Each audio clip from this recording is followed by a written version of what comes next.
বাড়াটাকে phone করেছে, এবার 200 টাকা নিচে, এবার টাকাটা কি দেবে না? তা ফোন করিনি।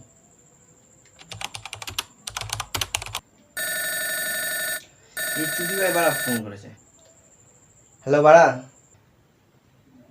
হ্যাঁ বল। এই বাড়া, টাকাটা কি নিয়েছিস বাড়া? তুই টাকাটা কি দিবি না নাকি? কবে দিবি টাকাটা? হ্যাঁ দিয়ে দেবো, তুই আমাকে আরো 2 দিন সময় দে, আমি তোকে দিয়ে দিচ্ছি টাকা। ওই বাড়া, 2 দিন তো হয়ে গেল বাড়া, টাকাটা কবে দিবি? টাকাটা এখনো পৌঁছায়নি তো আমার কাছে। হ্যাঁ দিয়ে দেবো বলছি তো, তুমি আমাকে আরো 2 দিন সময় দে, তুই আমাকে আরো 2 দিন সময় দে, আমি তোর টাকা ফেরত দিয়ে দেবো। আরো 2 দিন সময় দে তুই আমাকে।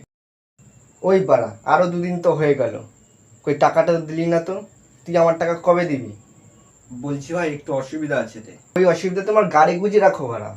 তুই আমার টাকা কালকের মধ্যে যদি না দিস, তাহলে তোকে মেরে আমি জেলে চলে যাবো বাড়া।